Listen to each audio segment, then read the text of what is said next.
আসসালামু আলাইকুম friends, stock market right click চ্যানেলে আপনাদের স্বাগতম। আমরা ইঞ্জিনিয়ারিং সেক্টরের আজিজ পাইপ ও আনোয়ার গ্যালভানাইজিং স্টক দুটির ভিডিও আপনাদের দিয়েছি। আর আজ সেই সেক্টর মানে ইঞ্জিনিয়ারিং সেক্টরটা আজকে টপ সেক্টরে পারফর্ম করছে, যার মধ্যে 30টি কোম্পানি প্রাইস বাড়ছে আর 13টি কোম্পানির প্রাইস কমছে।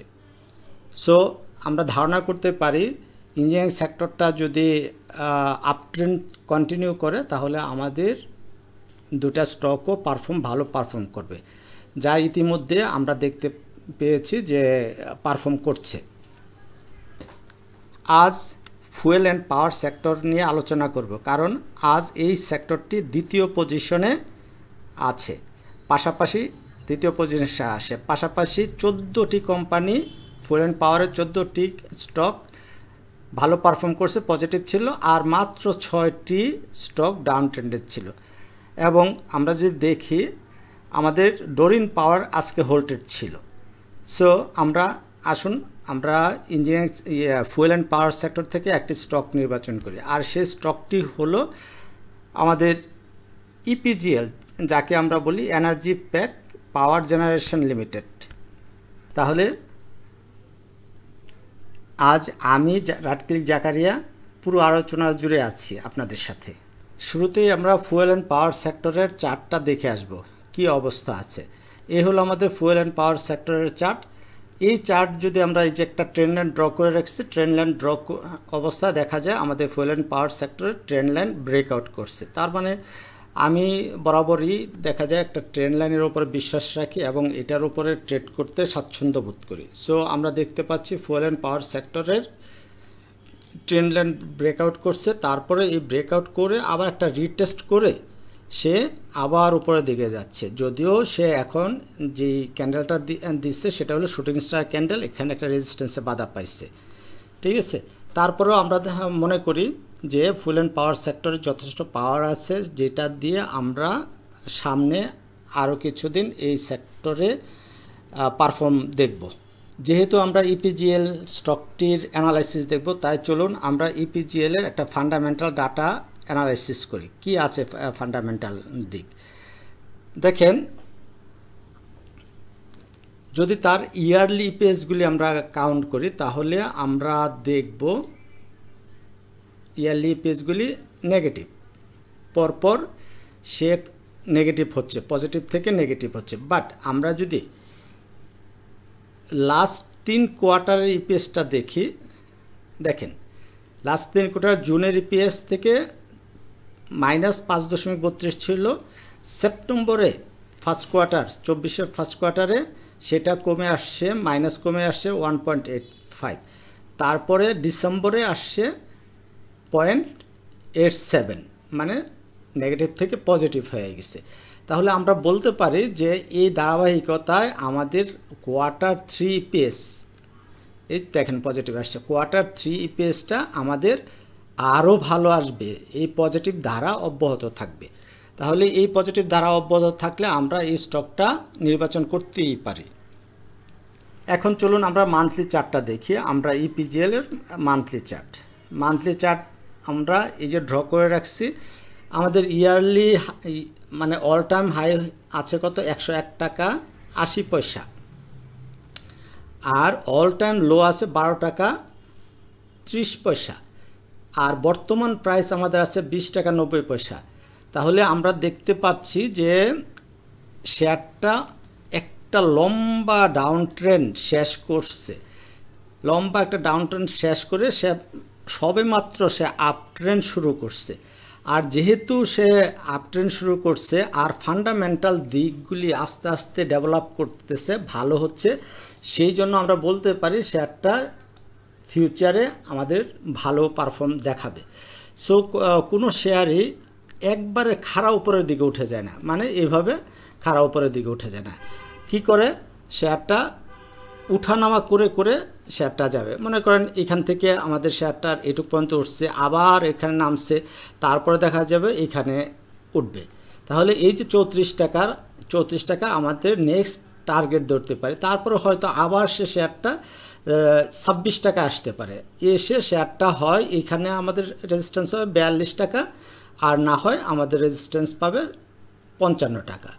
এইখান থেকে এসে আবার শেয়ারটা আবার কারেকশন করবে, তারপর আবার উঠবে, এরকম ওঠানামা করে করে আমাদের যেই অল টাইম হাই 100 টাকা 101 টাকা এই দিকে যাবে, এটুক আমরা গেস করতে পারি, অনুমান করতে পারি। এবং চার্ট যদি ভ্যালিড থাকে, তার ফান্ডামেন্টাল ডাটাগুলি ভ্যালিড থাকে, তাহলে এই রকম পারফরমেন্সে আমরা দেখব। এখন চলুন আমরা উইকলি চার্টটা আমরা অ্যানালাইসিস করি। উইকলি চার্ট আমাদের কি বলে, আসুন এই আমাদের উইকলি চার্ট। বরাবর মতোই যেহেতু আমরা ট্রেন্ড লাইনের উপর বিশ্বাস করি, আমরা উইকলি চার্টে একটা ট্রেন্ড লাইন ড্র করছি। এই ট্রেন্ড লাইনেও আমাদের দেখা যাচ্ছে শেয়ারটা আমাদের ট্রেন্ড লাইন ব্রেকআউট করছে, ব্রেকআউট করে ওঠানামা করে করে একটা সাইডওয়েজ রেঞ্জের মধ্যে শেয়ারটা আছে। তো এইখানে যদি আমরা MA50 MA50 আমরা প্লট করি, তাহলে আমরা দেখব এই লাইনটা হলো আমাদের MA50, তার মানে MA50কে আমাদের সাপোর্ট নিয়ে শেয়ারটা উপরেই আছে। এখানে MA50 সাপোর্ট নিচ্ছে, দেখেন বড় করে জুম করে যদি দেখি তাহলে ভালো হয়, অনেকেই মোবাইল স্ক্রিনে দেখেন তাহলে বুঝতে পারবেন। তাহলে MA50 সে ব্রেকডাউন করে নেয়। পাশাপাশি যদি আমরা উইকলিতে বলি MA20 এই 20-র উপরেই আছে, তার মানে যতক্ষণ আমাদের MA50 আছে আমরা মিড টার্মের জন্য শেয়ারটাকে আপ ট্রেন্ড কাউন্ট করব। আর আমরা যদি 200 EMA-কে দেখি, তাহলে লং টার্মের জন্য 200 EMA বা MA-কে আমরা কাউন্ট করি লং টার্মের ইনভেস্টমেন্টের জন্য। সো আমরা মোটা দাগে বলতে পারি শেয়ারটা এখনও আপ ট্রেন্ডে আছে। আসলে আপ ট্রেন্ডে আছে কি না এবং আমরা কিভাবে ট্রেড নেব সেই ব্যাপারগুলি যদি আমরা দেখতে চাই, তাহলে আমাদের এবং এন্ট্রি এক্সিট পয়েন্ট যদি আমরা খুঁজতে চাই, আমাদের কি করতে হবে, ডেইলি চার্টে যেতে হবে। আসেন আমরা ডেইলি চার্টে যাই। এই হলো আমাদের ডেইলি চার্ট। ডেইলি চার্ট অনুযায়ী এখানে আমাদের একটা বক্স আঁকা আছে। এই বক্স থিওরি যদি চিন্তা করি, তার মানে আমরা এখানে আমরা ধরতেছি শেয়ারটা একটা সাইডওয়েজ রেঞ্জ করতেছে। এই সাইডওয়েজ রেঞ্জ করে শেয়ারটা যদি এখান থেকে ব্রেকআউট দেয় তাহলে শেয়ারটা উপর দিকে যাবে, আর এখান থেকে ব্রেকডাউন দিলে শেয়ারটা নিচের দিকে যাবে। সো বক্স থিওরি সম্পর্কে আপনারা জানেন কিনা, কিভাবে ট্রেড নিতে হয় সেই ব্যাপারগুলি যদি না জানেন কমেন্ট করবেন। বক্স থিওরি অথবা ডারবাস বক্স থিওরির উপরে আমি একটা ডেডিকেটেড ভিডিও বানাবো আপনাদের জন্য। তো তাহলে আমরা এই সাইডওয়েজ যতদিন থাকবে, তার মানে এইখানেই আমাদের ট্রেড নিতে হবে।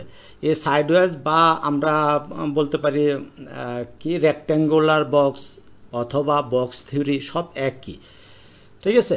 এখন যদি আমরা এটাতে একটা অ্যাপ্লাই করি, ট্রায়াঙ্গেল প্যাটার্ন ড্র করি। এই হলো আমাদের ট্রায়াঙ্গেল প্যাটার্ন ড্র করলাম। আমি বক্সটা উঠিয়ে দিচ্ছি। হ্যাঁ, ট্রায়াঙ্গেল প্যাটার্ন ড্র করলাম। তাহলে ট্রায়াঙ্গেল প্যাটার্নটা কি হলো, আমাদের শেয়ারটার দাম বাড়ছে কমছে। আমাদের ইয়াটা কোথায়, হ্যাঁ এইখান থেকে সে এখানে আসলো, আসার পরে এখানে আসলো, এই অ্যাঙ্গেলে সে মানে সাপোর্ট নিল, আবার রেজিস্ট্যান্স সেট করে সে প্রাইস ফল করলো, আবার সাপোর্ট নিল। এখন যদি এখানে সে ব্রেকআউট দিতে পারে, তাহলে শেয়ারটা উপরের দিকে যাবে। আমরা জানি এই ট্রায়াঙ্গেল প্যাটার্নের যদি উপরে ব্রেকআউট দেয়, তাহলে উপর দিকে যাবে প্রাইস, নিচে ব্রেক ডাউন দিলে প্রাইস নিচ দিকে যাবে। যেহেতু আজকে একটা গ্রিন ক্যান্ডেল দিয়েছে, পাশাপাশি আমাদের যদি ভলিউমটা প্লট করি, দেখব যে ভলিউমটাও আজকে বাড়ছে। শুধু আজকে বাড়ে নাই, গত 3 দিন ধরে ভলিউমের যে কন্টিনিউয়েশন সেটা পাচ্ছি। বা এইখান থেকে যদি আমরা ধরি, এইখান থেকে দেখছি আমাদের ভলিউমের কন্টিনিউয়েশন আছে।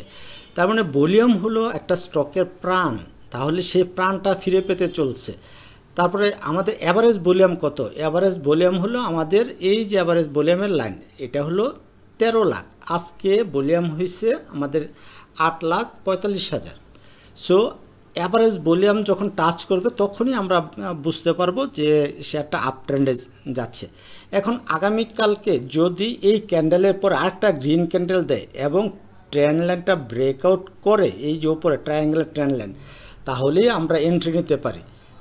যদি এর আগে যদি আমরা দেখি ভলিউমটা আমাদের 13 লাখ ভলিউমের উপরে ট্রেড হচ্ছে এবং আমাদের পারফর্ম করতেছে 21 টাকা 50 পয়সার উপরে, তাহলে আমরা এই জায়গাতে আমরা ট্রেড নিতে পারি। আমরা এই জায়গাতে ট্রেড নিলে আমাদের স্টপ লস কত ধরতে হবে? আমাদের স্টপ লস আমাদের 20 টাকা ধরতে হবে। 20 টাকা স্টপ লস ধরে আমরা 21 টাকা 50-এর উপরে শেয়ার থাকলে, এবং যদি আমরা মনে করি যে আগামীকালকের দিনটা 21 টাকা 50-এর উপরে স্টকটা ক্লোজ দিবে, এর নিচে নামার সুযোগ নাই, তাহলে আমরা কনফিডেন্সের সহিত আমরা শেয়ারটিতে এন্ট্রি নিতে পারি। পাশাপাশি যদি আমরা আরএসআইটাকে দেখি, আরএসআই কি করতেছে? 50-এ অবস্থান করতেছে। তার মানে আমরা একটা মিডল পয়েন্ট 50 ধরি সবসময়। তার মানে আরএসআইটা 50 পার করবে, আর আরএসআই আমরা একটা ট্রেন্ড লাইন ড্র করে নিচ্ছি। এখন সব দিক বিবেচনায় দেখা গেল যে ওদিক দিয়ে আমাদের ট্রায়াঙ্গেল প্যাটার্ন ব্রেকআউট করবে, পাশাপাশি এদিক দিয়ে আমাদের আরএসআইরও এই যে রেজিস্ট্যান্স, আরএসআই রেজিস্ট্যান্সও ব্রেকআউট করবে। পাশাপাশি কি হচ্ছে? আমাদের ভলিউমও কনফার্মেশন দিচ্ছে, 13 লাখ ভলিউম হয়ে যাবে। তারপরে মোটামুটি আমরা বলতে পারি যে আমাদের শেয়ারটা পারফর্ম করার জন্য প্রস্তুত আছে। তো এই যে প্যাটার্ন বলছিলাম, আমরা একটা প্যাটার্ন ড্র করছিলাম, কোনটা? রেক্ট্যাঙ্গুলার অথবা বক্স অথবা সাইডওয়েজ। তাহলে কি হলো? যদি দেখা যায় আমাদের শেয়ারটা আরও নিচে চলে আসছে, আগামীকালকে বাড়ে নাই, নিচে আসছে, তাহলে আমরা এইখানে সাপোর্ট পাইতে পারে। আমরা দেখতে পাবো যে এই জায়গাতে সাপোর্ট পাইছে। যদি এই জায়গাতে সাপোর্ট পেয়ে পরের দিন একটা গ্রিন ক্যান্ডেল দেয়, বা এখানে সাপোর্ট নিয়ে সে উঠে গেছে, একটা গ্রিন ক্যান্ডেল দিচ্ছে, তাও আমরা এটাকে পজিটিভ ধরবো। তাহলে পরপর 2টা গ্রিন ক্যান্ডেল যখন আমরা পাবো, তাহলে আমরা এই জায়গাতে আসার পরে পরপর 2টা গ্রিন ক্যান্ডেল যদি আসে, এই মনে করেন আগামীকালকে এখান থেকে এসে 2 দিন বা 3 দিনে আসলে এখানে, বা আরও নিচে আসলে, এসে যখন উঠা শুরু করবে, পরপর 2টা গ্রিন ক্যান্ডেল পাবো, তখন আমরা বাই এন্ট্রি খুঁজবো। আপাতত আমরা বাই এন্ট্রি খুঁজবো না। আপাতত খুঁজবো কখন? আগামীকালকে যদি একটা গ্রিন ক্যান্ডেল দেয়, এই ট্রেন্ড লাইনটা ব্রেকআউট করে এবং ভলিউম কনফার্মেশন পায়, তাহলে আমরা ব্রেকআউট খুঁজবো। আর এই যে বক্স থিওরি অনুযায়ী আমরা ডারবাস বক্সকে আমরা চেক আউট করতে পারি। ডারবাস বক্সটা কি? এই আমাদের ডারবাস বক্স আমি এঁকে রাখছিলাম, আমরা এই ডারবাস বক্সটা এইখানে প্লট করি। তাহলে এই হলো আমাদের ডারবাস বক্স।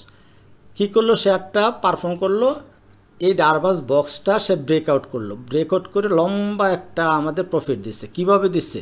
ডারবাস বক্স অনুযায়ী এই যে আমাদের বক্সের হাইট, এই হাইটটা আমরা যেখানটা ব্রেকআউট দিবে সেই জায়গাতে আমরা যোগ করে দেব।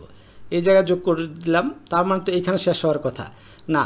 ডারবাস বক্সগুলি এরকম হয়, এই যে একটা সিঙ্গেল দিছে, আর একটা দেব আমরা ডাবল, এরপরে হতে পারে 3টা হাইট, এইভাবে হয়ে যাবে। তার মানে আমাদের এই যে ডারবাস বক্স অনুযায়ী আমরা কিন্তু ডাবল আইটেম, মানে 2টা ক্যান্ডেল, 2টা আমাদের পারফর্ম অলরেডি করছে, 2টা করে আড়াইটা, এভাবে যেতে পারে।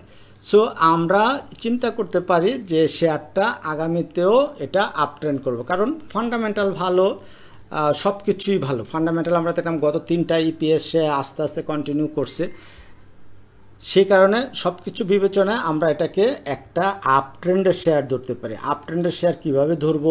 এই দেখেন, এই লো, প্রথমে এটা ছিল লো, তারপরে এটা লো, এই যে এইখানেও আমরা একটা ট্রায়াঙ্গেল প্যাটার্ন ড্র করতে পারি।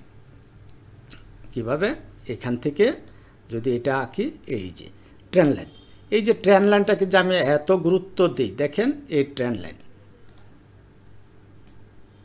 এখান থেকে এই ট্রেন্ড লাইন ব্রেকআউট দিল।